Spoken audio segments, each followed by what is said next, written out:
Vai começar mais um Confia no Papo. Do lado de cá, Dr. Marcinho na voz. E do lado de lá, o nosso convidado super especial, professor de História, presidente do IHGI, Instituto Histórico e Geográfico Itaboraiense. Um homem que tem muitos séculos de história para contar aqui para gente, David Antunes. Boa noite, meu amigo. Como é que você está? Boa noite, meu amigo. É um prazer, o Confia, receber você aqui. Você é um cara que tem um trabalho incansável pela cultura e pela história do município de Itaboraí. Eu, particularmente, convido o senhor aqui porque eu fiquei encantado com o podcast que eu assisti. Encantado com tanto de história que você contou lá, e eu espero que você reproduza aquela mesmo tanto de informações aqui pra gente. Vamos lá. Na conversa a gente vai desenrolando e vai contando muitos detalhes importantes aí da nossa história, né? De história de Itaboraí, como eu falei lá no nosso podcast, né? Falar de história de Itaboraí e falar de história do Brasil. Né? A história do Brasil também passa por Itaboraí, né? Muita gente fala, eu vi agora os municípios no mês de maio comemoraram os seus aniversários, né? Itaboraí, Maricá, Rio Bonito. Tudo próximo, né? Tudo próximo, né? Porque era a época uma questão administrativa, né? Era quando as câmaras municipais começaram a se instalar, né? No caso de Itaboraí, que uma particularidade, o aniversário de Itaboraí não é dia 22 de maio, era para ser dia 20, mas isso aí vai ficar para uma outra conversa, para a gente estar pesquisando. A gente achou uma fonte tem alguns meses. Por que acontece? O ato de criação do município de Itaboraí seria o decreto de 15 de janeiro de 1833, né? A regência, ela atendeu uma solicitação dos munícipes, atendeu, na verdade, um abaixo-assinado, né? Para você ver, né? Você que trabalha muito com movimento social, como abaixo-assinado funciona. Né? Então, desde aquela época do Império, né? Os moradores, né? Os chamados homens bons, eles fizeram um abaixo-assinado porque o que aconteceu naquela época? Para quem está nos assistindo, muita gente passou pela questão da pandemia em 2020, né? E aquilo modificou totalmente a vida das pessoas, né? Uma dessas questões, né, de alteração da vida cotidiana foi, por exemplo, o home office, né? As reuniões online, né? A gente começou a virtualizar a vida. Há 100 e tantos anos atrás, quase 200 anos atrás, houve uma espécie de uma pandemia, né? Foi a gripe espanhola? Não, antes da gripe espanhola. Foi a chamada febre do macacu. Ela foi tão expressiva e tão, assim, geograficamente falando, pontual, que ela deu um nome ao rio, né, que corta a região de Itaboraí, né, e Cachoeira de Macacu hoje, e Guapimirim e Magé. Então, em 1829, houve esse surto de febre, chamada febre palustre, que acabou pegando o nome de febre de macacu, assim como a gripe espanhola recebeu esse nome de gripe espanhola, um parêntese à parte. A gripe espanhola ela tem esse nome porque a imprensa espanhola dava visibilidade, né, à doença, enquanto os Estados Unidos da América, que é o berço da democracia, procurava abafar. Abafou, cerceou qualquer informação. Então, acabou pegando o nome de gripe espanhola, né, justamente devido a essa transparência dos jornais espanhóis, né? E essa gripe também afetou Itaboraí em outro momento, né? Mas eu vou chegar lá nesse ponto, mas voltar um pouquinho. Então, em 1829, houve esse surto de febre palustre num município chamado Santo Antônio de Sá, que era a quarta municipalidade mais antiga do Rio de Janeiro. Para quem conhece, né? Rio de Janeiro, a capital, fundada em 1565, Cabo Frio, né? Vamos ouvir para os meus alunos. Quem conhece a Praia do Forte, né, vai lá para a Praia do Forte, vê o Forte São Mateus lá em cima. Para que aquele forte está lá? Aquele forte foi construído justamente para expulsar os franceses da costa brasileira, principalmente da costa fluminense ou carioca, que eles faziam contrabando de pau-brasil, né, em 1530, 1540, 1550. Então foi construído o Forte São Mateus para expulsar os franceses. Então foi construída a cidade do Rio de Janeiro em 1565, Cabo Frio e Angra dos Reis, e Santo Antônio de Sá era a quarta municipalidade, porque ela foi construída entre dois grandes rios que eram navegáveis, o Rio Macacu e o Rio Cacerebu. Para quem não conhece hoje isso, todo mundo hoje viu falar do antigo Comperj, né? A Petrobras, hoje é Polo Gás Lube, né? Polo de Energias, Boa Ventura, melhor dizendo. E lá tem umas ruínas, né? Que é as ruínas do convento de São Boaventura, né? Mas, na verdade, aquilo é o que sobrou da vila de Santo Antônio de Sá. Tinha convento, tinha a Casa da Câmara, tinha a Igreja Matriz, tinha os sobrados, tinha toda uma estrutura. É essa vila que você está se referindo? Sim, é essa vila. Ela era, arquitetonicamente falando, para a gente ter uma noção, pensa em Paraty. Aquele monte de casario, colonial, rua de pé de moleque, só não tinha praia, né? Mas o casario era parecido. Então você tinha toda aquela estrutura que era uma das mais antigas do Brasil, né? Só que em 1829, houve esse surto de febre palustre e a sede do município, a Câmara Municipal, transferiu para um arraial chamado São João de Itaboraí. A Praça Marechal Floriano Peixoto, para quem nos assiste, né? Muita gente reclama de subir aquela ladeira da praça, aquilo não foi à toa, porque a cidade de Itaboraí ela é uma cidade colonial, né? Ela foi fundada em cima de um outeiro, justamente porque as cidades portuguesas não eram cidades planejadas, assim como as cidades espanholas. Então, eles fundavam as cidades em locais altos para quê? Defesa, né? Evitar enchente, né? 22 de maio ela agora acabou de ser asfaltada e está tendo um problema lá de drenagem, né?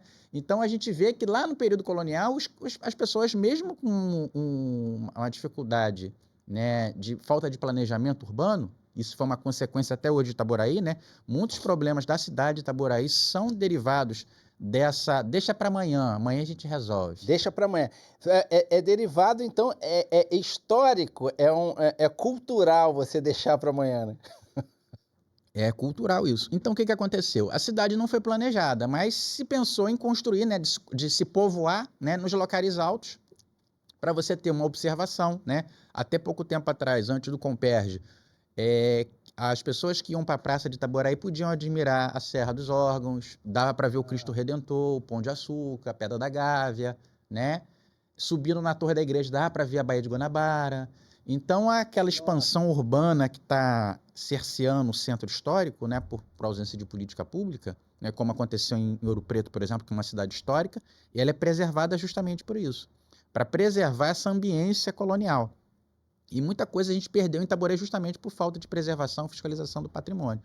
Só que o que acontece? Em 29 feita essa transferência dessa vila, né, para Itaboraí, que era uma freguesia, era um distrito, né? Itaboraí foi um distrito, né, de Santo Antônio de Sá. E era um distrito muito importante porque você tinha vários engenhos, a aristocracia fluminense morava em Itaboraí. Eu falo que quem governava o Brasil era Itaboraí, na colônia, no Império e início da República. Depois Itaboraí vai perder essa preponderância, vai perder essa força política. Esse seu empreendedorismo, vamos chamar assim, esse seu instituto, ele nasce do desejo de trazer essas histórias de volta? Então, o IHGI, né, que é Instituto Histórico e Geográfico Itaboraense, para quem não está nos assistindo, a gente tem página no Instagram, então curte lá IHGI.Itaboraí, página no Facebook, TikTok também, Twitter, a gente diversificou essa parte de comunicação. Então, uma das missões do IHGI é justamente resgatar sentimento de pertencimento. Porque muita gente mora em Itaboraí e não conhece a história da cidade, né? Vou te fazer uma pergunta, você que conhece bem a cidade, você conhece todos os distritos, né, Márcio? Conheço todos os distritos. Então, qual a região mais antiga de Itaboraí? Ih, rapaz, eu acho que eu vou acertar, porque eu já vi você falando. Vamos lá, senhor. Mas é a região da Coca-Cola. Como é que é o nome daquela rádio? Coca-Cola Liejebara. Mais para Itambi. Não necessariamente, né? A região mais antiga, assim, na parte de distrito hoje, que seria distrito, é Manilha. Que todo mundo reclama do retorno de Manilha. Só que ali é a parte mais antiga de ocupação luso-brasileira, né? Em Itaboraí. Porque ali ficava a chamada Aldeia de São Barnabé e você, curiosamente, me chamou no dia de São José de Anchieta. É mesmo? Hoje é dia, dentro do catolicismo, né? A Igreja Católica dedica, né, a memória desse padroeiro, né, que foi considerado um grande professor, né? Ele fez a primeira gramática da língua tupi, né, para que os portugueses tivessem uma forma de comunicação com esses povos originários. E, curiosamente, né, devido à nossa pesquisa histórica e de outros pesquisadores também, né, a gente identificou que, por exemplo, o Maricá, né, na questão turística, na questão histórica, explora muito isso, né, a chamada pesca miraculosa de Anchieta ali na Lagoa de Araçatiba. Magé, o cardeal Dom Orani João Tempesta acabou de participar de uma missa e uma bênção lá no chamado Poço Bento de Anchieta em Magé e Itaboraí. Itaboraí não fez nada. Mas por quê? Por ausência de conhecimento da sua própria história. Tanto do poder Porque público... teve a pesca miraculosa? Então, o que acontece? Teve. Ali em Manilha... A nossa... ali em Manilha houve um chamado milagre de Anchieta, né? Dentro do catolicismo tem a questão do milagre e da coisa miraculosa, né? Era uma mentalidade daquela sociedade dos anos de 1500, 1600, enfim. Mas para a gente se localizar hoje, o retorno ali, o trevo de Manilha você conhece bem, a Torgranitos. Sim, vocês que não estão nos assistindo também, né? Vocês conhecem bem, que aí é um inferno, né? Todo mundo fica agarrado naquilo ali, justamente porque é uma obra que não sai, né? Mas ali, há 450 anos atrás, foi fundada a chamada Aldeia Velha de São Barnabé. No estado do Rio de Janeiro, ou na antiga Capitania Real do Rio de Janeiro, quando é fundado a cidade, os portugueses eles convocam os jesuítas, né, que era uma ordem recém-criada lá na questão da Reforma Protestante, da Contra-Reforma Católica. Olha só, estou falando de história geral, né? Certo. Então, o que vai acontecer? Eles convocam os jesuítas para fazer a chamada domesticação dos povos originários. Houve uma guerra de dizimação dos povos que eram contrários, por exemplo, os tupinambás, né? Tupinambá, para quem não sabe, era similar também dos chamados tamoios. Para quem vai lá na farmácia Tamoio, né? Tem a farmácia Tamoio, tem um índiozinho lá. Aquilo é uma alusão aos povos originários que habitavam o litoral do Rio de Janeiro. Só que quando começa esse contato do europeu com os povos originários aqui no Rio de Janeiro, no resto do Brasil, especificamente aqui no Rio de Janeiro, os franceses, quando chegam primeiro, eles fazem amizade e aliança militar com os tupinambás, que eram chamados também de tamoios. Certo. Porque tamoio na língua tupi significa avô. E Itaboraí, depois eu vou chegar a falar com vocês aqui na questão do nosso livro, né? Comentar um pouquinho. Itaboraí foi prova arqueológica dessa questão etimológica. Porque foi em Itaboraí, por exemplo, que encontraram tapetá. Tapetá, para quem não conhece, é uma joia que eles usam, adorno. Aquele adorno? Aquele adorno. É uma pedra que eles colocam, uma pedra geologicamente só se encontra na Amazônia, essa pedra.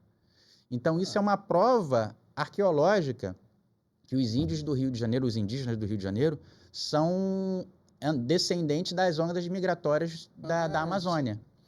Eles tinham contato, né? Não, eles desciam. Quando acontece a migração no continente americano, eles vão migrando, né? Migrando. Os povos originários eram caçadores e coletores, na Idade da Pedra ainda, né? Eles migravam. A família crescia, ó. Você vai para cá, você vai para lá. Acontecia isso, né? Eram povos nômades. Hoje é a minha casa, minha vida. Minha casa é minha vida. Então, o que vai acontecer? Os indígenas do Espírito Santo e de São Paulo chamavam os indígenas do Rio de Janeiro de tamoios, porque significa avô. Era o primeiro grupo mais antigo. Mais antigo. Então, etimologicamente falando, da própria palavra de chamamento desses povos, já você compreendia que eles eram povos bem ancestrais. E foi em Itaboraí, especificamente em Itaboraí, durante as obras do Comperj, na terraplanagem, que acharam uma urna funerária e encontraram um indígena sepultado com um tapetá. E fizeram o estudo geológico dessa pedra, só se encontra na Amazônia. Olha isso. E Itaboraí foi um achado num tesouro. Então, aliás, Itaboraí, né, tem todos os períodos históricos e tem alguma coisa muito importante. Então, tem um amigo, vou até falar o nome dele, Cláudio Prado de Mello, que está nos assistindo. Um abraço para o Cláudio. Foi um diretor excelente do INEPAC, no Instituto Estadual do Patrimônio Cultural. Ele é arqueólogo e ele fala assim, toda palestra que ele dá, Itaboraí tem a felicidade de ela ter registro paleontológico. A gente tem um sítio paleontológico de fósseis de 80 milhões de anos. O tatu mais antigo do planeta Terra foi encontrado em Itaboraí. Olha como é que eu estou viajando aí no papo. Não é... E o que mais? A gente tem registro do período pré-colonial, né, sambaquis, que são amontoados de rochas, né, de conchas, obrigado, de conchas que foram encontrados e mapeados através dos rios mais antigos, Iguá, Macacu, Cacerebu, né, e outros rios, enfim. que são amontoados de rocha, que essas populações originárias, elas eram caçadoras e coletoras, aquele mariscozinho que você encontra na praia, eles pegavam aquele marisco, comia e jogava, comia e jogava, comia e jogava. Aquilo foi virando uma montanha, né, de 3, 4, 5. Em Florianópolis, por exemplo, em Santa Catarina, tem sambaquis de 20 metros de altura, por exemplo. Tem sambaquis aí, você vai estudando, né? Eu vi não vou dizer uma reportagem, porque eu não lembro né, não lembro de onde veio aquela história, mas me parece, e aí eu tô te fazendo uma consulta, se você já ouviu isso, que na verdade não era um amontoado aleatório, eles juntavam aquilo como se fosse uma pirâmide, mal comparando. É uma forma primitiva de pirâmide, porque você vê que alguns comportamentos arquitetônicos, vamos usar essa expressão, a gente tem pirâmide na África, Sim. os egípcios são africanos, né? Tem no norte da África, né, no chamado Baixo Egito, no Alto Egito, nas pirâmides, as chamadas pirâmides da Núbia, que são pirâmides menores, menos conhecidas. Você tem as pirâmides astecas, né, maias. Sim. Tem pirâmides no Peru, né? Uhum. E por que não no Brasil? Isso Esse contato, essa questão dessa ancestralidade, né, dessa memória arquitetônica, como é que era isso? Poderia ser um tipo de comportamento, né, para que se provoque a construção de uma pirâmide. Alguns acidentes geográficos lembram algumas pirâmides, sim. Deixa eu te perguntar uma coisa, você me causou uma curiosidade. Você me falou tambaquis longe do mar? Sambaquis, perdão. Os sambaquis longe do mar, que você estava me falando? Sim, ali em Itaboraí, a gente na região ali de Porto das Caixas, por exemplo, Itambi, Porto das Caixas, e até Tanguá, você tinha evidências, né, de sambaquis. Sério? E a maioria desses sambaquis foram destruídos no período colonial. Por quê? O sambaqui é feito de quê? Concha. A concha é o quê? Calcário. Os jesuítas, quando chegaram, eles começaram a fazer fornos de caeira. Tanto é que lá em Tambi até hoje tem uma chamada Fazenda Caeira. E lá dentro do manguezal tem as ruínas do forno. E esse forno da caeira, o caldo ali, e a própria mão de obra dessa aldeia velha de São Barnabé, que eu falei com você, que foi fundada em 1579, ali naquele trevo ali de Manilha, né? Foi construído os Arcos da Lapa. Quem construiu foi mão de obra indígena de Niterói, né, da aldeia de São Lourenço dos Índios, e da aldeia de São Barnabé de Itaboraí. Então, o Forte São João, a Fortaleza de Santa Cruz, a original, quando começa a ser construída, foi construída por técnica portuguesa, isso não tem contestação disso, mas a mão de obra foi mão de obra indígena. Porque esses povos originários, no processo de conquista e colonização do Rio de Janeiro, eles foram domesticados, né, para justamente, em períodos de guerra, servir de escudo humano e mão de obra para a guerra. Tanto é que na Batalha de Uruçumirim, lá em 1565, quando é feita a expulsão do Rio de Janeiro, muita gente aí reclama de bala perdida, né, no Rio de Janeiro, que o Rio de Janeiro é muito violento. O Estácio de Sá, que é o fundador da cidade do Rio de Janeiro, morreu de uma flecha perdida no olho. Foi, né? A merda aí, né? Então, o que acontece? A gente reclama hoje de violência no Rio de Janeiro, o Rio de Janeiro nem sempre foi um local tão pacífico, né? Então, dentro desses primeiros... Nunca foi, né? Essa é a questão, né? Teve um períodozinho. Mas o que acontece? Nesse primeiro processo de conquista, né, foi feita a fundação da cidade do Rio de Janeiro e começa a divisão, né, de terras aqui na região, né? Por isso que Itaboraí começa a ter evidência, São Gonçalo, né? Porque a chamada Banda de Além, que é Niterói, São Gonçalo, Itaboraí e Maricá, todo esse território vai ser dividido entre quem ajudou a coroa portuguesa a expulsar os franceses. A partir daí que começa, né, a real conquista e colonização. Então é fundada a aldeia de São Barnabé, e quando é fundada a aldeia, um garotozinho de 19, 20 anos, um padre que nasceu nas Ilhas Canárias, o Anchieta, né, que hoje tem a ser José de Anchieta, ele veio para o Brasil a pedido do Manuel da Nóbrega, né, nessa primeira leva de jesuítas, e ele se fixa ali em Manilha por 3 meses. Tanto é que no livro Vida e Obra de São José de Anchieta, né, ou de Anchieta, do padre Simão de Vasconcelos, foi escrito acho que em 1640, 1630. Olha isso. Já no período de 1600. Ele fala dessa presença de Anchieta em Itaboraí. E o que acontece? A sede da aldeia era em Itaboraí. Ele só foi pescar em Maricá.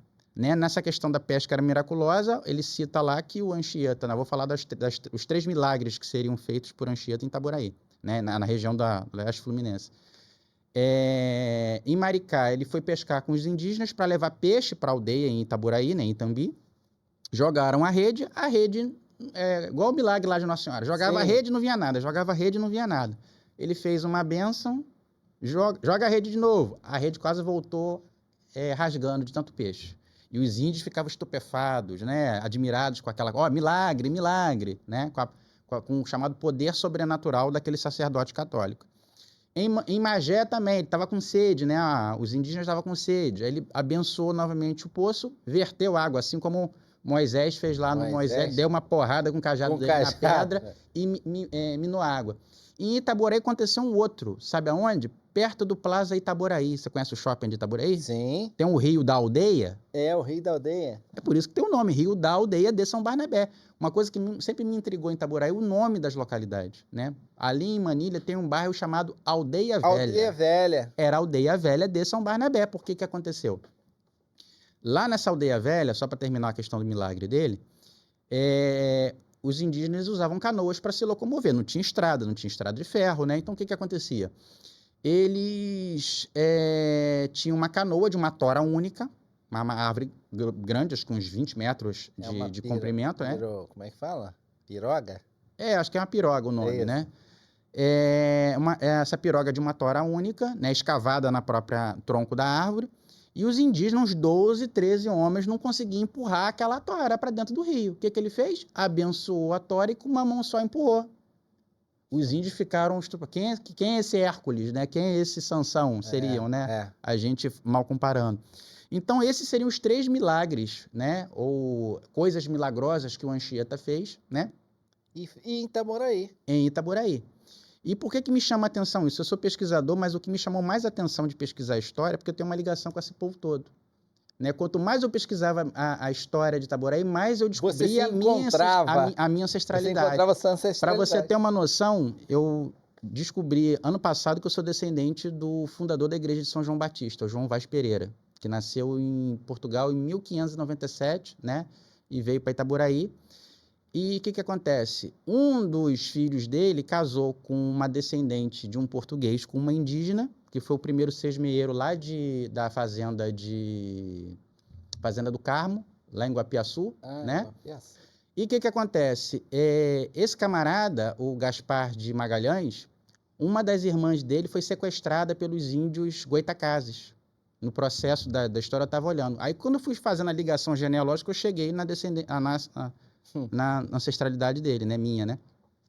Eu achei curioso ele fazendo o seguinte, que lá em 1500 e pouco, 1600, né? Quando o Anchieta ainda estava vivo, o Anchieta falou assim pro Gaspar de Magalhães, não se preocupa não que os indígenas não vão fazer nada com ela. E esses índios Goitacazes, quando eles desciam dos campos para cá, eles foram totalmente dizimados. A gente não tem registro de língua, de costume, quase nada deles, porque eles foram dizimados, porque eles eram pior que na questão de selvageria, né, ou de carnificina, eles eram piores do que os tupinambás, né, que você vê aquela questão dos filmes, né, de época, né, que eles praticavam antropofagia, né, comiam carne humana, né.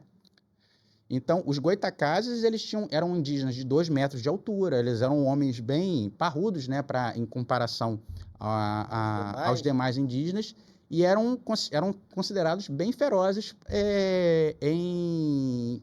não querendo se subjugar ao domínio português, né? Então, eles desceram, olha só, de Campos até Itaboraí, né? Sequestraram a mulher, essa minha tia tataravó, e o Anchieta disse, você fica tranquilo que não vai acontecer nada. Não sei o que ele falou lá para os índios, o lero que ele levou para os índios, e ela foi devolvida sã e salva.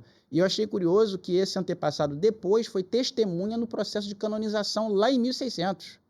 Tanto é que eu tentei acesso lá no Vaticano para ver se eu encontrava, né, algum registro, alguma coisa, para nutrir um livro de genealogia que eu estou fazendo, né? Porque quanto mais a gente estuda genealogia, mais eu acabo descobrindo coisas, né, da história do Brasil, né, e de Itaboraí também. Mas, enfim.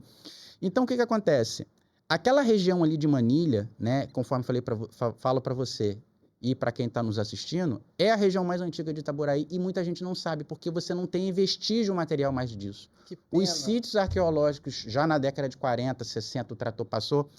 Há uns 2 anos atrás, eu fui convidado para fazer uma palestra, né, na verdade um vídeo, da Pastoral de Comunicação de Porto das Caixas para falar sobre a história da igreja de São Barnabé, né? Que dia 11 agora é festa de São Barnabé, quem tiver oportunidade vai dar um pulinho lá para comer uma angu à baiana, uma chuletazinha. E é uma das festas mais antigas do Brasil, né? Desde 1579 é feita.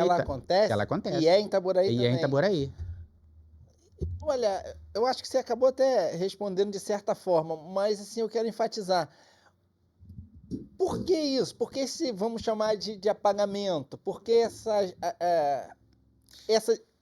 descolação da... Apagamento histórico está muito atrelado também à questão muito da política vigente da época e a questão econômica, né? Certo. Geralmente, quem tem poder aquisitivo procura cultura, né? Procura conhecer a sua ancestralidade, alguma coisa nesse sentido.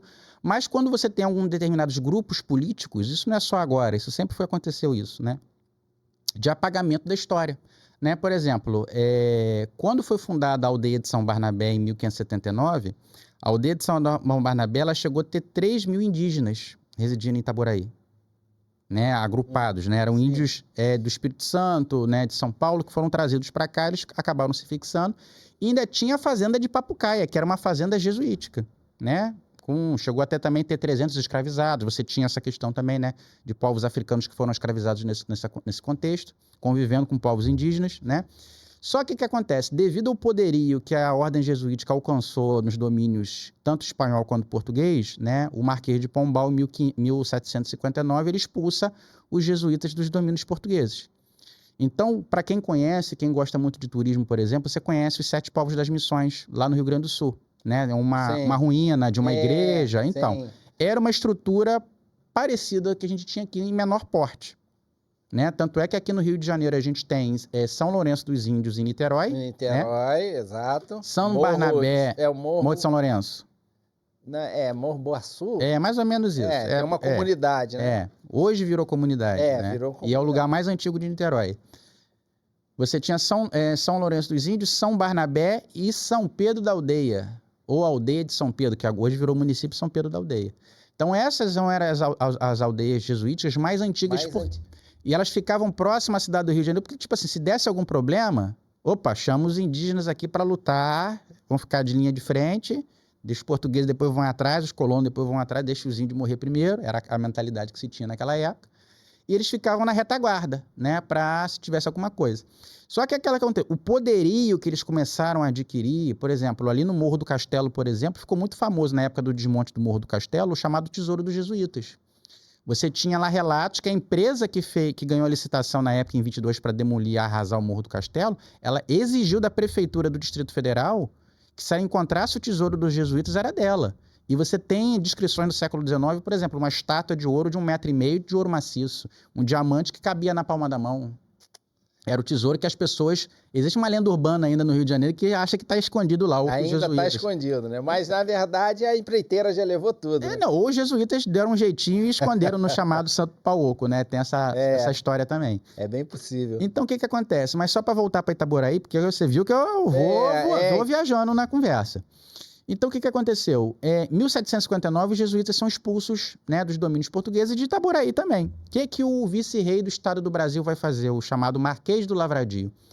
Ele cria um município no lugar dessa aldeia jesuítica, que foi chamado de Vila Nova de São José del Rei.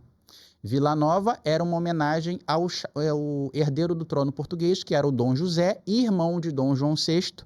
Dom João VI nasceu como um infante, ele não nasceu para governar. Certo. O irmão mais velho morreu com 27 anos, 29 anos de malária, né? Tanto ele quanto o pai. Mas quando ele estava vivo, para puxar saco do chefe, né? Ele deu o nome daquele município ao herdeiro do trono português. Assim como Maricá, o nome antigo de Maricá era Santa Maria de Maricá, uma homenagem à rainha Dona Maria I. Né? Você tinha... Tem os movimentos agora, lulismo, bolsonarismo, getulismo. Sempre aconteceu isso na história do Brasil. Na história do mundo. Do mundo, né? Por isso que é tão evidente, efervescente às vezes aqui no nosso contexto contemporâneo. Então, mas assim, eu acho que ainda não chegamos lá.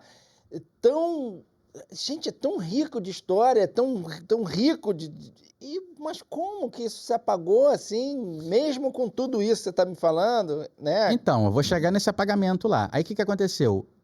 É criado esse município. Em 1772, ele vai lá, cria um município, Só que esse município não acontece com as formalidades, que era levantar a casa da Câmara, instalar a justiça, cartório, aquela coisa toda. Mas o vice-rei mandou instalar marcos de pedra com o brasão de Portugal e o nome da vila. Sobraram 4, tanto é que a gente conta aqui nesse livro, né? Até começar a falar um pouquinho dele. Isso aqui é um livro que a gente ganhou um edital em 2022, né, para falar sobre a participação de Itaboraí no bicentenário da independência. Tanto é que é Itaboraí, né, e Independência do Brasil, né, História, Memória, Patrimônio Cultural e Celebrações. Então, nesse livro, a gente fala, né, sobre a participação de Itaboraí nesses 200 anos e fala um pouquinho da aldeia de Vila Nova, de São José del Rei, fala da contextualização da vila de Vila de Santo Antônio de Sá e do arraial de São João de Itaboraí, que acabou virando vila, né, em 1833, né? Então, o que acontece? A Itaboraí era tão importante economicamente, politicamente, socialmente, tanto no período colonial quanto no período imperial, né, que a gente teve o privilégio, chamaria isso de privilégio, de poder receber um único monarca português que foi coroado nas Américas, que foi Dom João VI. Ele teve oportunidade de estar em Itaboraí 2 vezes, 1809 e depois mais ou menos em 1819. Mas por que o rei de Portugal ia, por exemplo, em Visconde? Você conhece Visconde? Conheço. O campo de Visconde, para quem está assistindo, teve a festa de São Jorge agora em abril, né?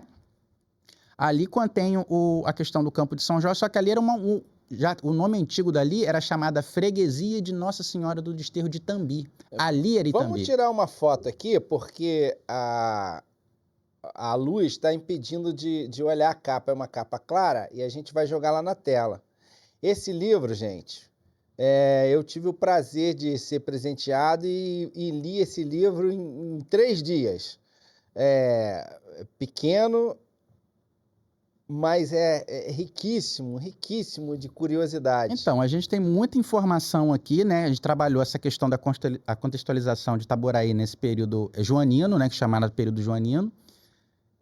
A gente fala dessa efervescência dessa vila de Santo Antônio, de Vila Nova de São José del Rei. E em 2019, devido ao nosso trabalho, né? A filha do desembargador Léo Júnior, que dá nome hoje ao Hospital Municipal, ela conhecendo o trabalho do IHG, ela se sentiu confortável em doar uma peça.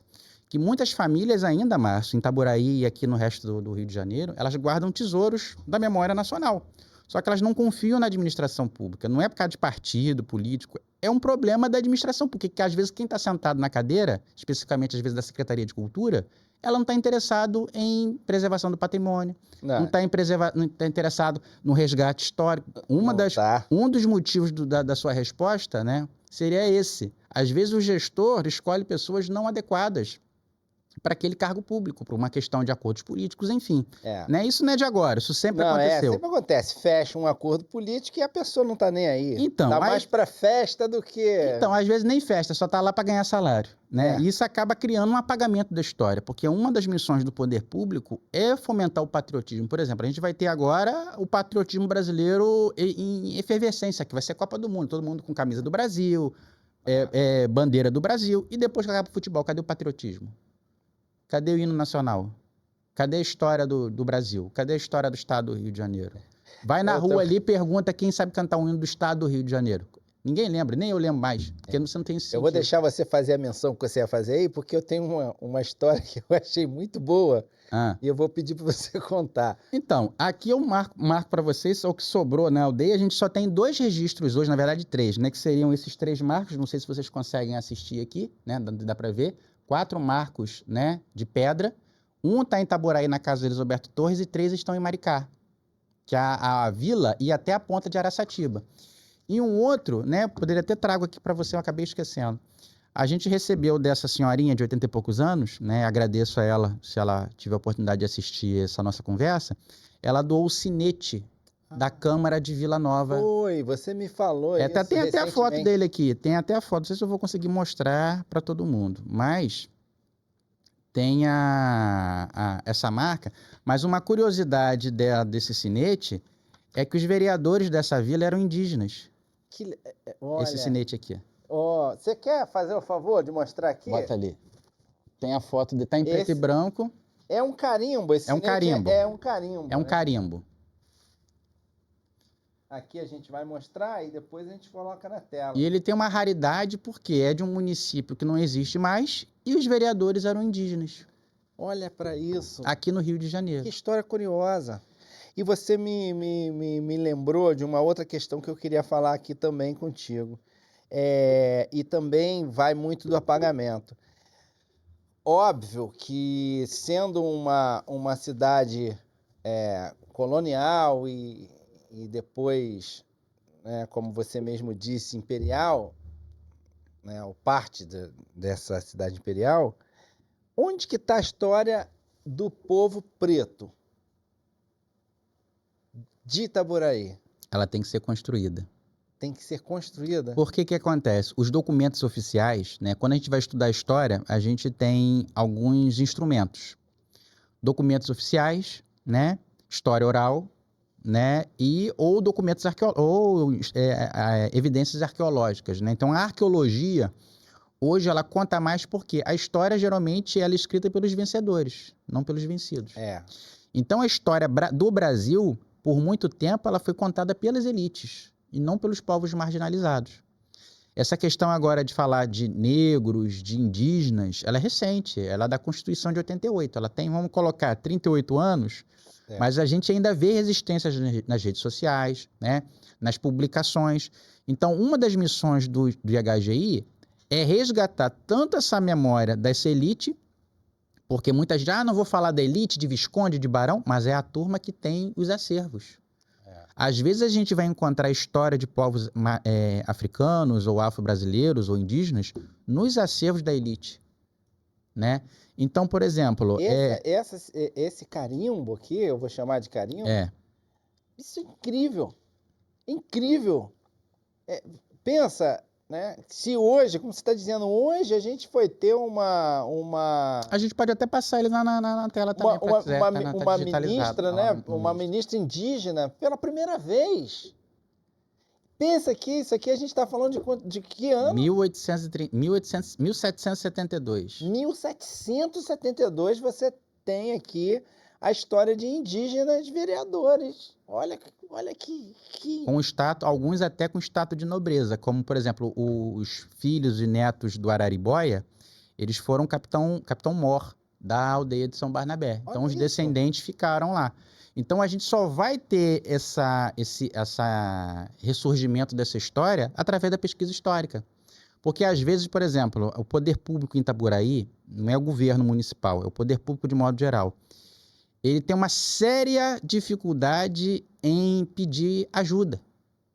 Às vezes a gente consegue, não eu, Itaboraí tem grandes pesquisadores da área de história, não tem só o IHGI, que a gente institucionalizou, né? Só para conhecer, né? Rapidinho, só para tirar também outra curiosidade. Quem são os outros loucos que formam esse instituto? Então, hoje o IHGI, né? Isso foi um sonho que a gente teve lá em 2013, né? A partir de uma conferência de cultura em Itaboraí.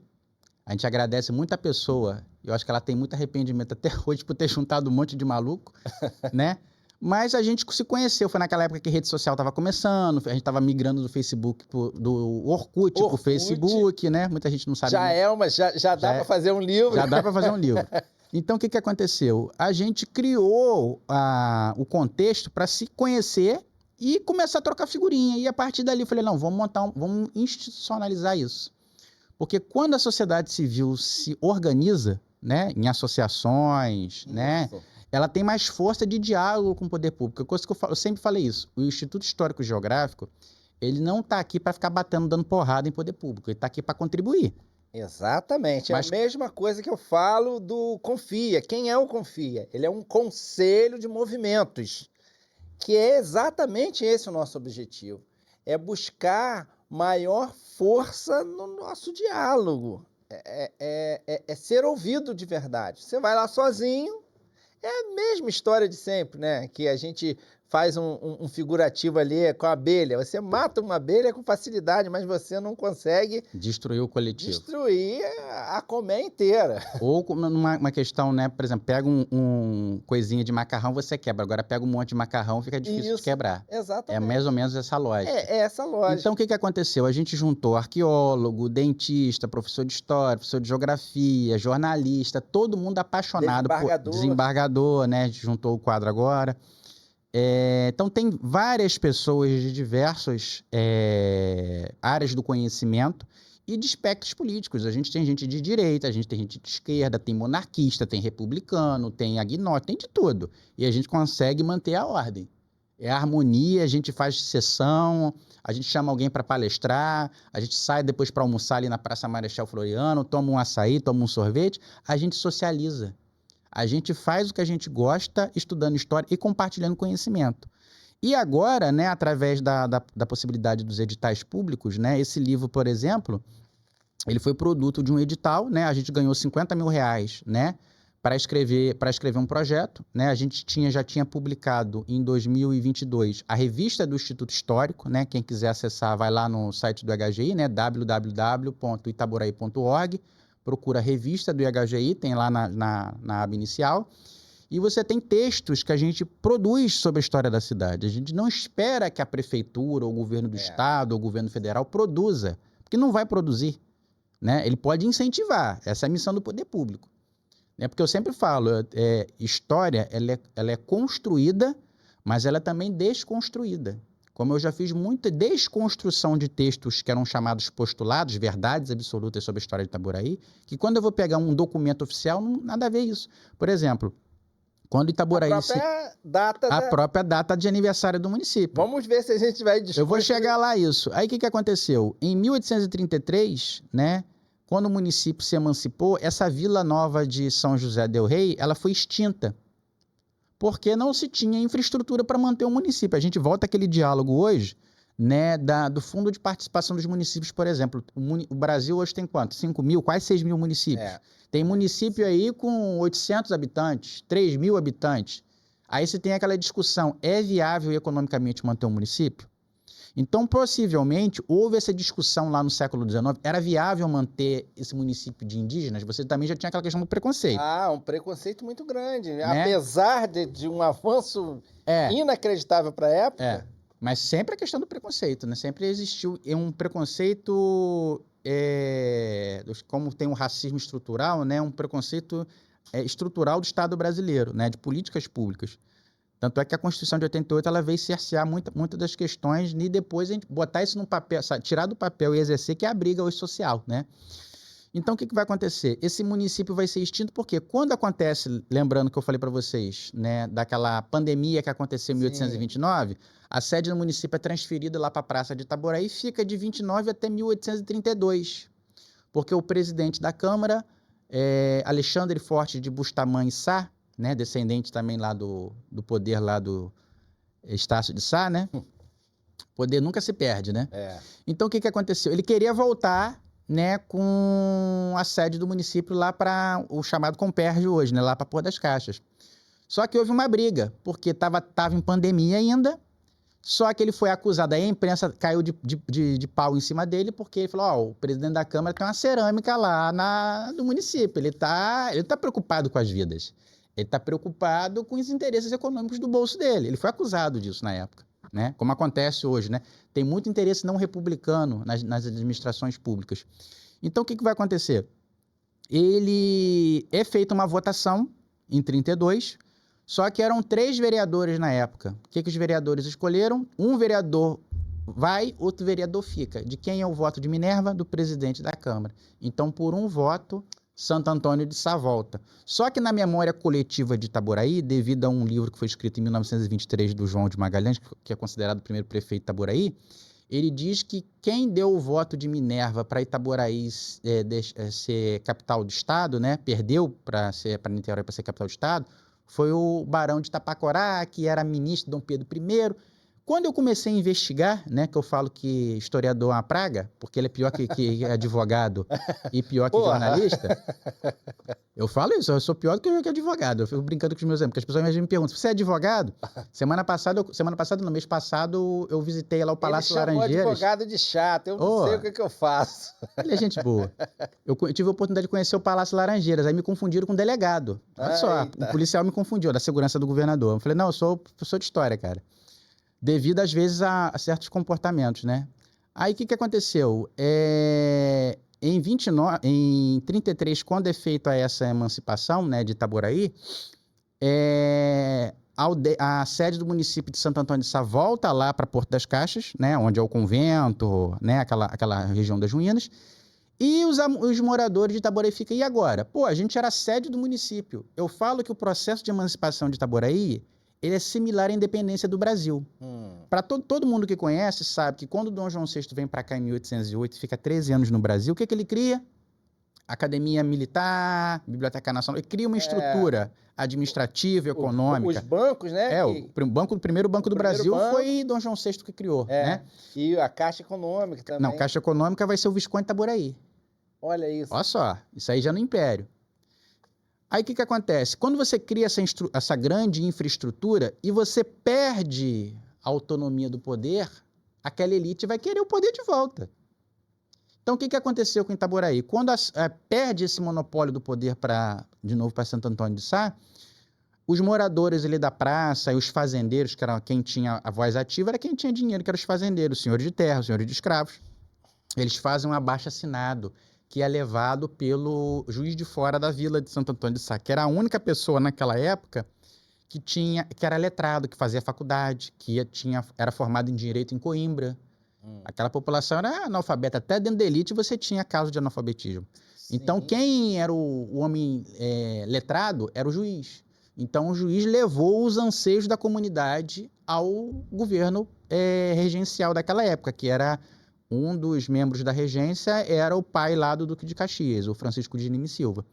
Então, a regência trina provisória, ela vai lá, mete um decreto, Itaboraí vai ser emancipado, cria a comarca de Itaboraí, os cartórios, né, o primeiro ofício, o segundo ofício, e Itaboraí chegou a ter o terceiro ofício de justiça, teve um terceiro cartório.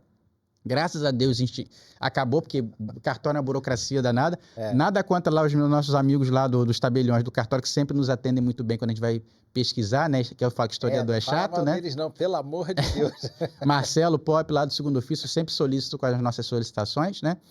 Então, o que acontece? Que eu até briguei com eles lá. Pô, a gente tá comemorando 17 anos. Eu mandei um directzinho lá no Instagram do cartório. Não, vocês estão comemorando 193 anos. É 15 de janeiro, lá a fundação do cartório.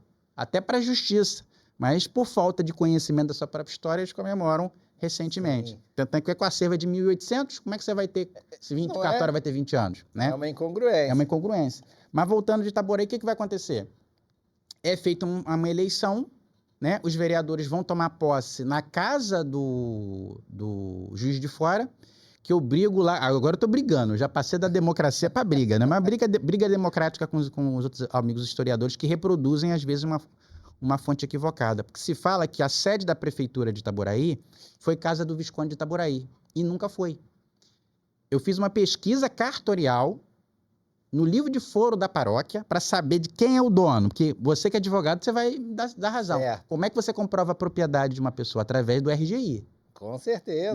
Já aquela casa ali é minha, bonita, é minha. Não, vai te comprovar um documento oficial. O que os documentos oficiais diziam? José Bernardino Batista Pereira de Almeida, um campista que veio para Itaboraí em 1810, 1815, para ser juiz de fora da vila de Santo Antônio de Sá e morava ali na praça. Ele fez aquele palacete para ele, né? E na casa dele se tomou posse a primeira Câmara Municipal de Itaboraí, formada pelo barão de Itapacorá, né, que recebeu esse título devido à ajuda dele lá no processo de independência. A gente conta essa história ali no livro. Quem quiser adquirir depois o livro, a gente deixa aí uma recomendação. Vale muito a pena. A gente até para disseminar esse conhecimento, porque o que aconteceu? A gente não vendeu esse livro. Que a nossa intenção, no primeiro momento, a maioria dos autores, né? Alguns venderam porque é uma dinâmica, às vezes, pessoal de cada um. Mas o meu sentimento, no primeiro momento, como foi verba pública e a gente queria disseminar conhecimento positivo sobre Itaboraí, valorizar a terra, porque muita gente fala, pô, Itaboraí não tem nada. Agora a cidade sofreu uma grande reforma urbana, patrocinada pelo governo do estado, são os nossos impostos, não desceu do céu aquilo ali, não é benção de ninguém, aquilo ali era uma necessidade da cidade, né? A gente está no meio da área metropolitana, se está se discutindo agora o retorno da linha 3 do metrô, né? Até Venda das Pedras, que é uma necessidade, por exemplo, amanhã eu vou lá para o Rio de Janeiro. Mais uma vez ressurge esse assunto. Espero que isso vá para frente agora. Mas, por exemplo, devido a esse atraso político, da mentalidade dos políticos, a cidade ela foi caindo no esquecimento, né? Então, o que acontece? Valorizar a nossa história, a gente pensou em compartilhar esse conhecimento, distribuindo. Quando a gente fez o lançamento lá na Igreja Matriz, eu pedi ao padre lá para fazer o lançamento na Igreja de São João Batista, que é o marco zero da cidade, que está fechado hoje devido problemas estruturais e falta de representatividade política para alguém correr atrás, né? Então, o que vai acontecer? A gente distribuiu esse livro para quem chegou lá. E quem às vezes pede é que eu mandei fazer 1000, né? Já virou uma obra rara. Para você ver, Márcio, isso não é ser soberbo. Quando eu comecei a pesquisar em bibliotecas, porque a nossa intenção era distribuir parte para a população de quem foi no lançamento, para as escolas municipais, para as bibliotecas municipais, porque Itaboraí tem um problema crônico de como é que eu sei da história da cidade? Eu vou aonde? Na biblioteca. Hoje é Wikipédia, é Google, né? A facilidade da internet, né? O telefone ele facilita muita coisa, mas muita gente vai lá procurar a Biblioteca Joaquim Manuel de Macedo, o Centro de Memória, né? A Casa Luiz Alberto Torres. E esses locais, às vezes, têm deficiência em fontes primárias ou textos mais, numa linguagem mais popular e acessível à população, né? Sobre a história, geografia, enfim. Então, o que aconteceu? Eu fui descobrir, dei um Google lá, esse livro está na maior biblioteca do planeta, que é a Biblioteca do Congresso Americana. Não sei por quê, não sei se é a CIA que está interessada no Instituto Histórico, sei lá. Eu sei que esse livro foi parar na Biblioteca do Congresso Americano. Para nós foi uma felicidade, porque existe um interesse do governo americano. Depois um amigo meu, João, né? Um abraço para ele, João Vieira, que é o nosso bibliotecário e meu vice-presidente, e um dos fundadores do Instituto, que ele fala assim, olha, os Estados Unidos, ele só se interessa por coisas muito importantes, não é qualquer obra que entra lá. Então, devido à qualidade do conhecimento que a gente discutiu, não só eu, mas outros autores, né, são vários autores que falam sobre essa participação de Itaboraí, tanto no século XIX quanto no século XX, o professor Rui Aniceto, por exemplo, falou das fotografias do Augusto Malta. Quando a gente estava discutindo esse texto, eu falei, Rui, fala um pouquinho dessas fotos. Para quem não sabe, né, Augusto Malta era um fotógrafo oficial da cidade do Rio de Janeiro. As fotos dele hoje em leilão valem milhares de reais, que são fotos únicas. E em 1920 esse camarada teve em Itaboraí. Aí a gente pesquisando, aí começa a pesquisa do historiador, por isso que eu falo que historiador é tralha. A gente descobriu que a professora Paulina Porto, uma grande pedagoga do seu tempo, uma personalidade histórica do seu tempo, ela estava comemorando 40 anos de magistério e o principal jornal da cidade, que era comandado pelo Hermeto Costa, que era o Itaboraense, foi um jornal fundado em 1895, e o que ficou mais em atividade em Itaboraí, 130 anos, ano passado ele comemorou 130 anos, porque está ativo ainda, só não está... ativo ainda, né? No CNPJ está ativo, né?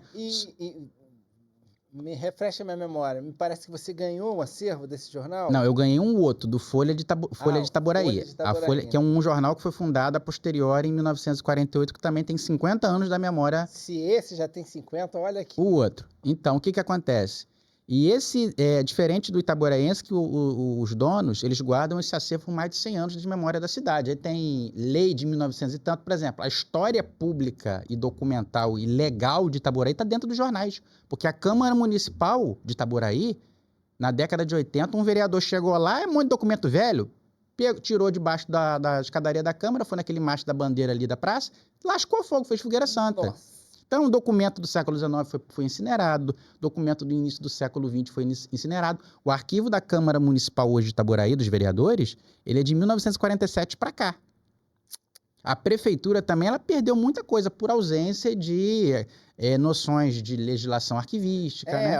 Tem também aí uns incêndios... As fogueiras santas, né? As fogueiras santas, né? Por exemplo, em 93 botaram fogo nos registros do cemitério de Itaboraí. Olha para isso. Na nossa década recente, uma pessoa chamada de Nery em Itaboraí botou fogo supostamente colocou fogo no almoxarifado da prefeitura. Não é? Então tem essas histórias aí que permeiam, né?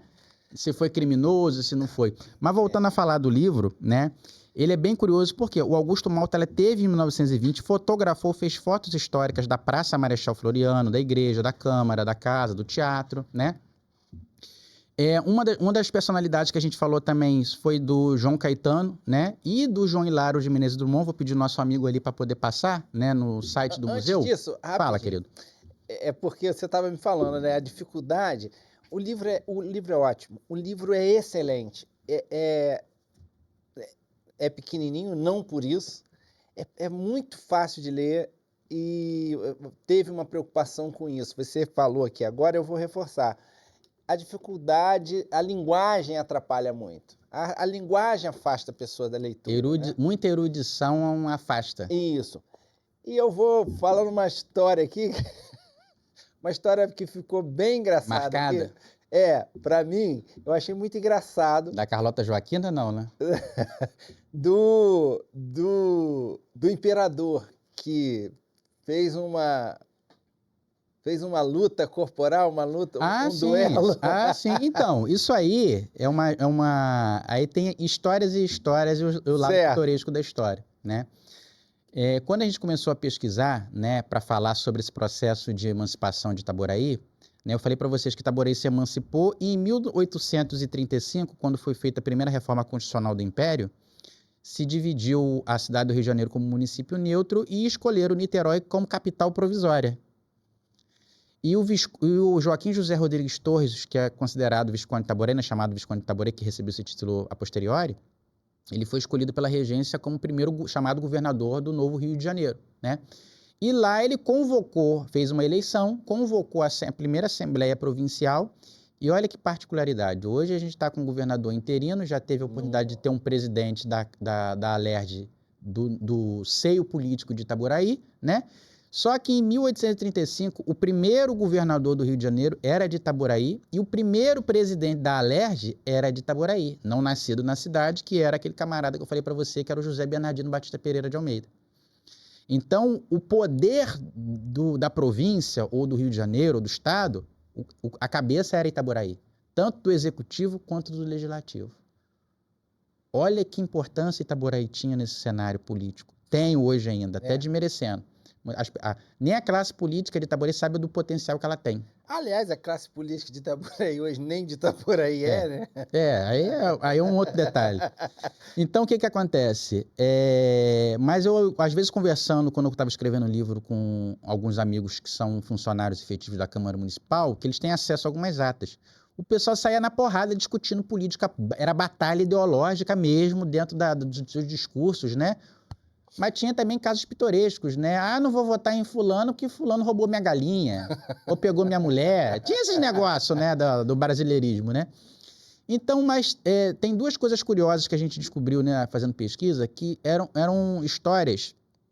Uma entrou como um dado real, né? Por exemplo, nessa Vila Nova de São José del Rei, houve um conde. O conde de Vila Nova foi um aristocrata, o filho de Brás Carneiro Leão. Brás Carneiro Leão, Márcio, ele foi um dos maiores escravagistas do período colonial brasileiro. Ele só ficava atrás do Elias da Silva, que era o cara... Tem onde é a Quinta da Boa Vista? Sim, o Palácio da Quinta da Boa Vista? Sei dessa história. Palácio São Cristóvão. Ali era a casa, né, do maior comerciante, naquela época era comércio, né? Era lícito, era legal comercializar pessoas, né? Virou proibido, virou tráfico a partir de 1850. Antes era permitido, era natural. Então o Elias, quando o Dom João VI vem para cá, para ficar bem com o rei, o que ele faz?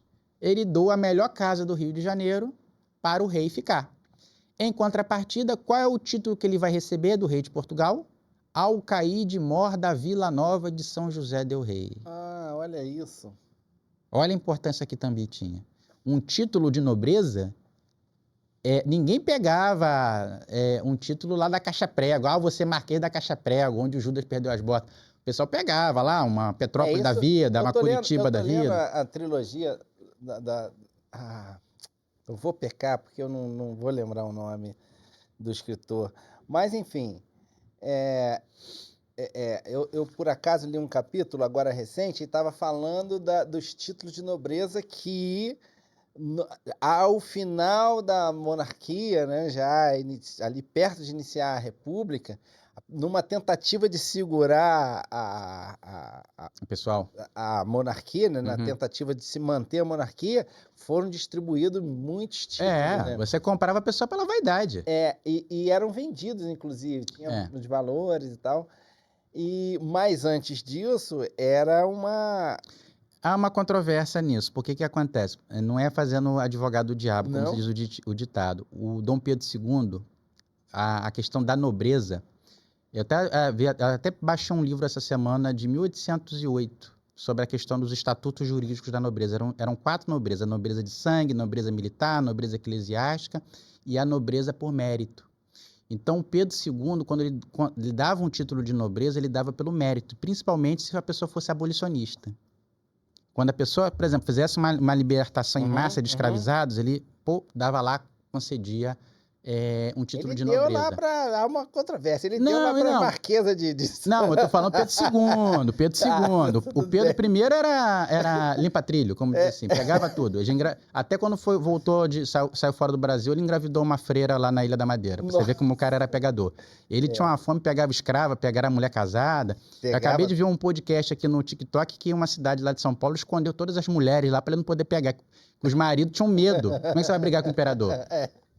Mas um parênteses à parte, o que acontece? Se o Pedro I foi ruim, foi assim, um pegador, a mãe dele era pior, a Carlota Joaquina. Né? Então o que acontece? No livro a gente fala, isso é um dado jurídico, um dado real, que esse conde de Vila Nova, o que aconteceu? O Fernando Carneiro Leão, que foi o primeiro presidente do Banco do Brasil, ele era amante da Carlota Joaquina.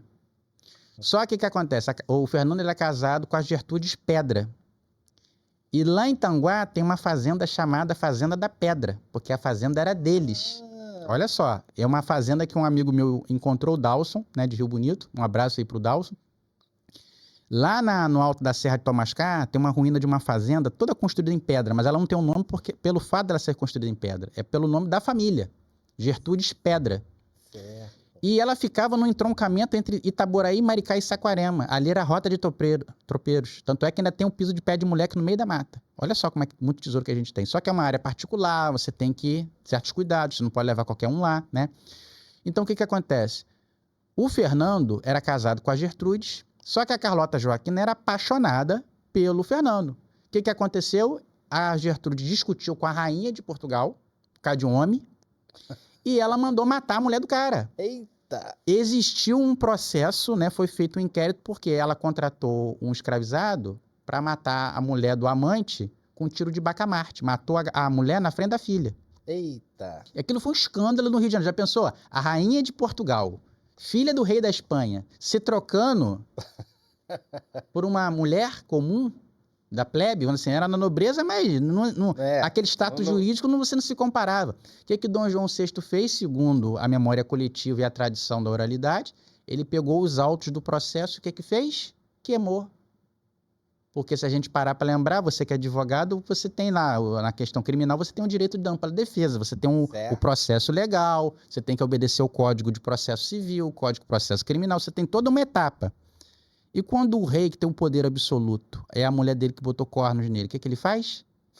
Queima a evidência. Não, vamos abafar isso aqui. Acabou. Aí, só que Dom João VI ele tinha um costume, ele não mandava matar os amantes da mulher, ele premiava.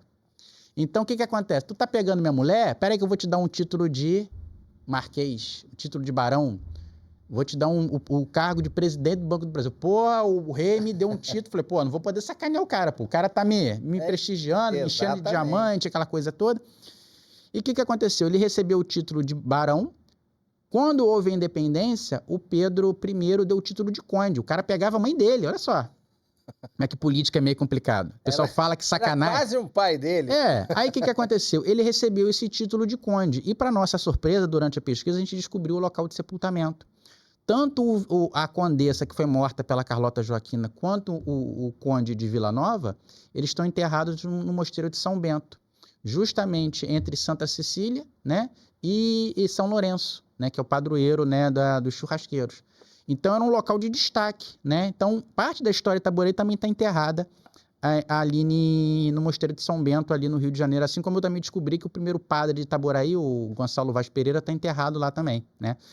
Então, além de um outro detalhe, só para terminar esse ponto, que foi o chamariz da sua conversa, o João de Magalhães, em 23, ele fala desse feito histórico, né? Que Dom João VI, quando vem para cá, ele se apaixona por uma menina, aí não sei se é o marido ou o pai da garota, não gosta que o rei vai lá ficar namorada e desafia o rei de Portugal para um duelo. Ô, Márcio, deixa eu te fazer uma pergunta.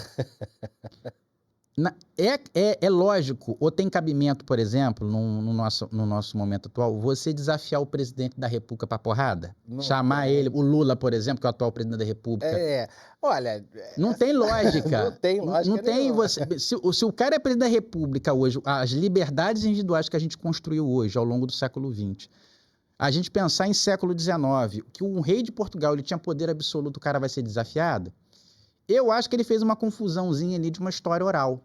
Porque quem era o pecador? Não, o pegador era o filho, que era o Pedro I. Então, acho que Dom Pedro I deu se apaixonou por um rabo de saia em Itaboraí e aconteceu essa história aí que Pedro I também, ele vinha escondido para Itaboraí, às vezes, né? Então, o que acontecia? Tanto é que, né, nesse livro, só para terminar esse ponto do livro, e acho que já de deixar para uma outra conversa, que você já viu que a gente fica conversando aqui várias vezes. Antes da gente começar a escrever o livro, o professor Rui Aniceto da UERJ, que é colecionista, ele participando de um leilão, ele viu um documento, né? E me chamou a atenção, David, vê se esse documento aqui interessa por IHGI, né? Era um documento escrito assim, carta ao sacristão da freguesia de Itambi sobre a necessidade de reunião de cortes no Brasil. Participei do leilão, dei R$100 no documento, fiquei até preocupado, porque a gente vê no filme, né, aquela questão, né, levanta a mão, opa, é 1.000, 2.000, 3.000, vai subindo o preço.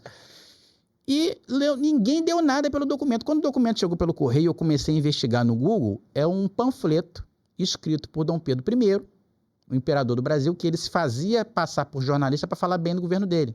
Ou seja, o jornalismo sempre fez parte da política, porque provocava a opinião pública.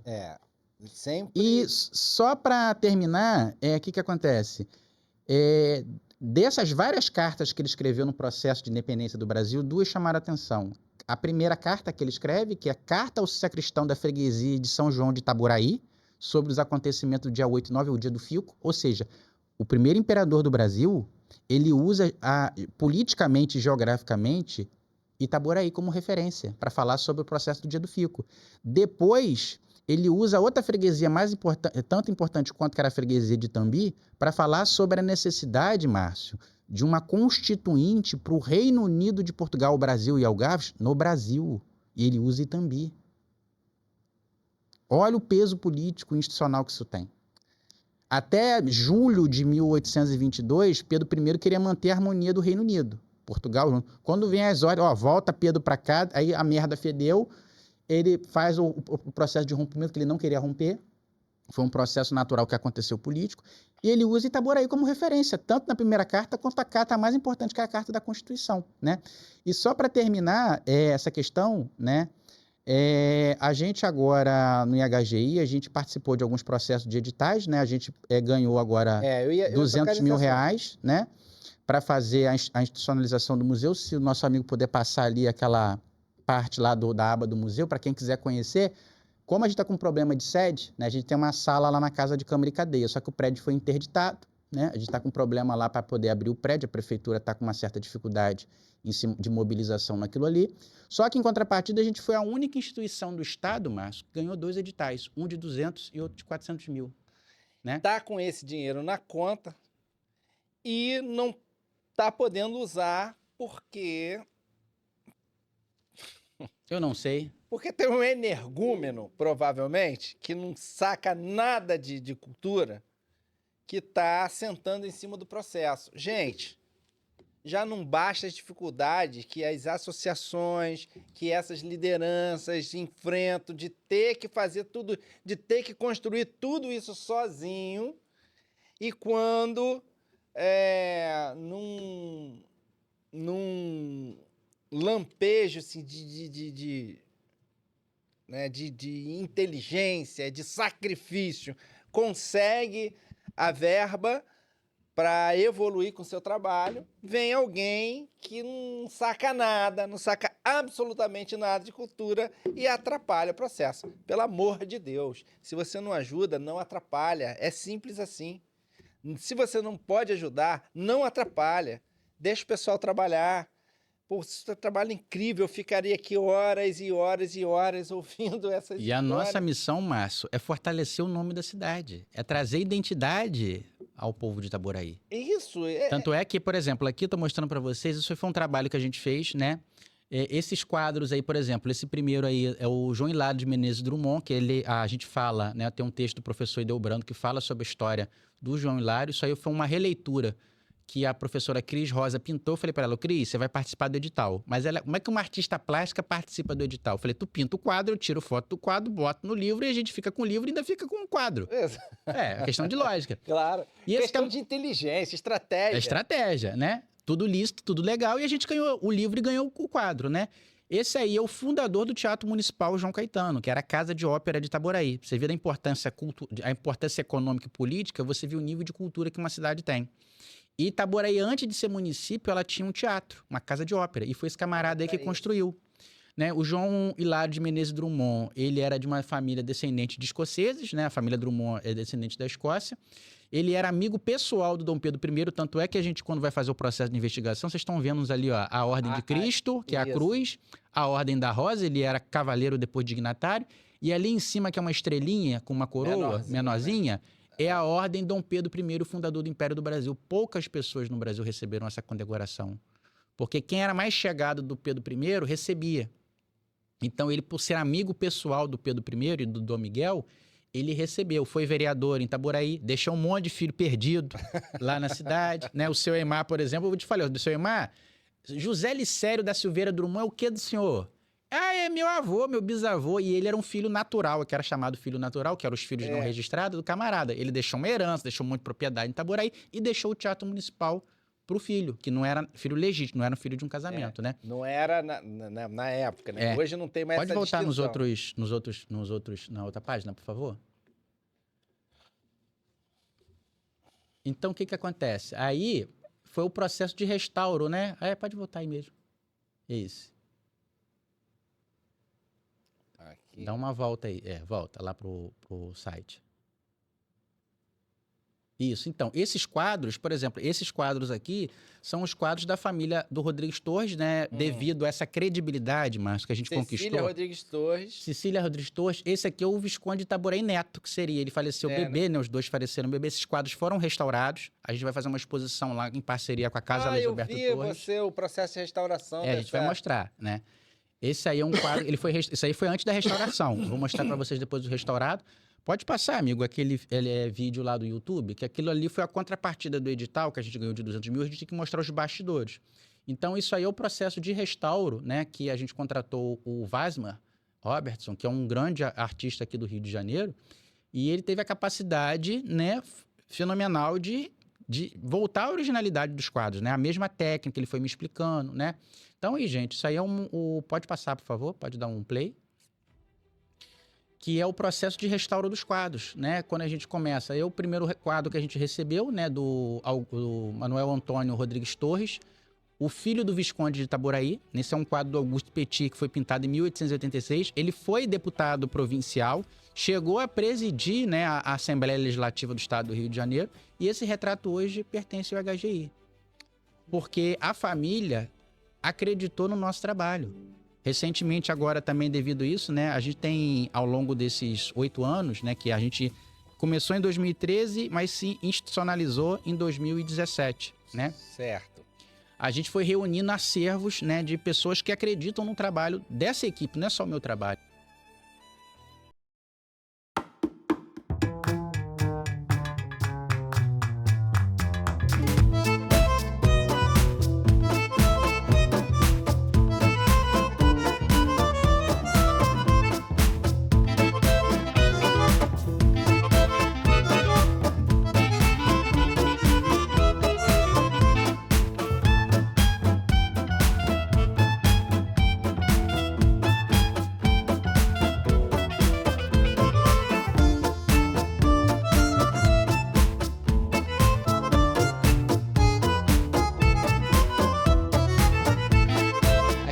Esse aí é o primeiro brasão municipal. A gente recebeu o estandarte. Esse aqui. Esse aqui é uma medalha, que foi cunhada no Sesquicentenário da Emancipação de Itaboraí. Essa foi uma outra medalha que o João Batista Cavo, que era prefeito na época, mandou cunhar pela maçonaria. Pode descer, por favor? Vai descendo. O linotipo do Folha de Itaboraí. Vai passando aqui no 2, por favor. Isso. São plaquinhas do acervo do João Batista Cafro, a filha, né, a Sueli Sim. Cafro, um abraço aí para a Sueli. Ela, em 2021, conhecendo o nosso trabalho, não, toma o acervo do meu pai que vocês vão preservar a memória de João Batista Cafro, que foi um prefeito que amava Itaboraí. Ele faleceu de câncer, né? Sim. Uma curiosidade também, até a máscara da pandemia já está lá no acervo, né? A máscara da pandemia... Do 2020, a pandemia foi um fato histórico. Pode passar ali, por favor. Vai descendo, lá no 2, naquela numeração. Aqui, isso. Vai no 3. Deixa eu ver se vai aparecer aqui. Mais alguma coisa. Vai subindo. Acho que não tá, não. Desce de novo. Isso aqui é agora um outro hobby meu. Eu tô cegueirado em telha francesa, porque a cidade está em transformação, né? Está em mudança urbana. E muita cerâmica está acabando. Então, eu estou juntando uma telha de cada cerâmica antiga de Itaboraí. Tem cerâmica do século XIX. Aqui em São Gonçalo, semana passada, a gente recebeu uma doação do seu Luiz, que é o proprietário lá hoje, residente na estação Porto da Madama.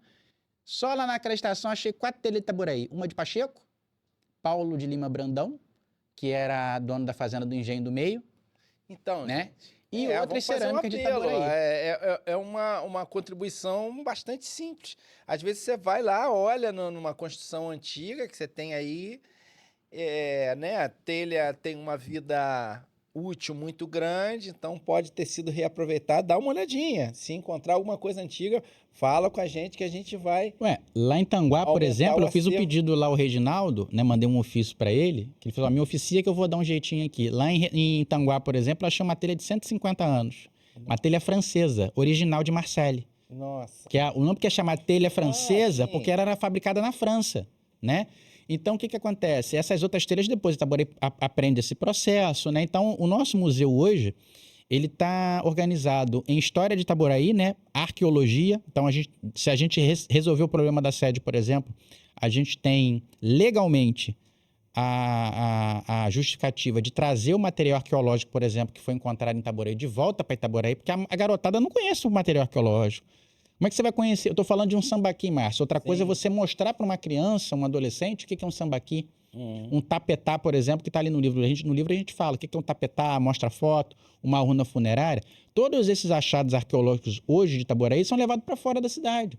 E o EHGI hoje, dentro da sua possibilidade, dentro do seu trabalho, não só meu, de toda a equipe, dos arqueólogos, dos historiadores, né, dos advogados, de todo mundo que pode participar e pode contribuir, dos amigos, não é só membro do EHGI. Às vezes uma pessoa que às vezes não tem uma afinidade assim com o grupo, mas tem uma afinidade com a cidade, ela ajuda muito ao grupo, que a nossa missão não é dar porrada no poder público, é contribuir, é fortalecer a identidade municipal, esse sentimento de pertencimento. Então, eu queria te agradecer, né, já encerrando, né, essa oportunidade de abrir esse momento de fala aqui para o Instituto. Né? Você já viu que se deixar eu falar, eu vou ficar até amanhã falando. O prazer é todo nosso, David. A gente vai estar com a porta sempre aberta e eu estou aqui em nome do Confia, não do Confia no Papo, mas em nome do Confia, oferecendo os nossos préstimos para tentar acelerar isso aí, serviço jurídico, se for necessário, fazer uma mobilização social. Porque, gente, é isso aí.